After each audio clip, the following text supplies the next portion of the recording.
Hey everyone, Chris Haddon, co-founder of Hard Money Bankers and co-author of the Whiteboard book. Here talking today about the idea of travel and its effects on your brain and your business in a good way, in a positive way. I just got back from a trip. I went to visit my son in Colombia, South America, where he lives with his mom, my ex, whatever. And this is a topic I've thought about after coming back from those trips in the past, but I haven't gotten around to putting it on video or writing it down quite yet. So I wanted to do that today. Just got back yesterday evening, so this is very fresh. Okay. Travel before the invention of tourism was considered study. Now think about that for a sec. It was considered to be studying before there were resorts and vacations and this and that. Glenn, you probably want to pay attention to that one because that's a lot of the point of the whole thing. Studying. Travel was the same as studying. Taking classes, taking tests, and think about that because that doesn't really translate in how we consider travel now. Like a lot of people, if they think about a vacation, it's like you go sit on a beach in the Dominican Republic or Bahamas or whatever, right? And that's not really what I'm talking about. I'm also not talking about traveling for work, which can be, difficult and stressful and probably bring you down a few notches in terms of what you're able to produce. The kind of travel I'm talking about was traveling back in the day, where you would go to some place that maybe you haven't been there before, maybe you have, but it's completely different than where you are every day, and you're doing things that are completely different than what you do every day. And think about the effect, the positive effect that can have, just flipping your whole world upside down, and the effect that can have on your creativity, the way you're seeing yourself, your own business, everything else. And that happens to me. In that kind of trip especially. When I go down there to visit my son, he's at school a lot, my ex, she's at work a lot. I do have a good amount of time by myself.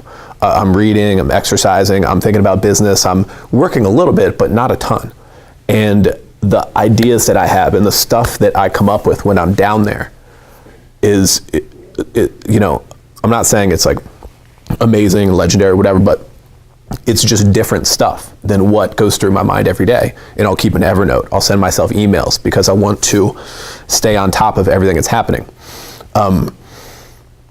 Related to that, I don't want to go too far into the idea of speaking another language, but just being around another culture, we can use that. Like I've been trying to come up with the right analogy for this, and I haven't gotten there yet.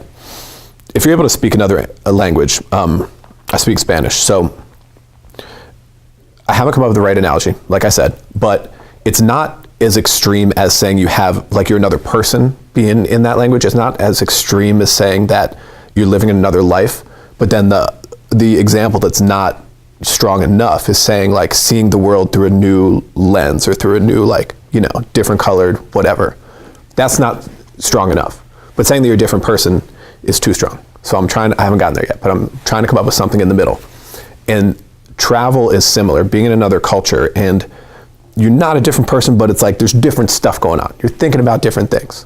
And so what you're able to produce is, oftentimes things that you would not come up with when you're in your office, in your daily routine and everything else. Like think about a lot of people during college studied abroad.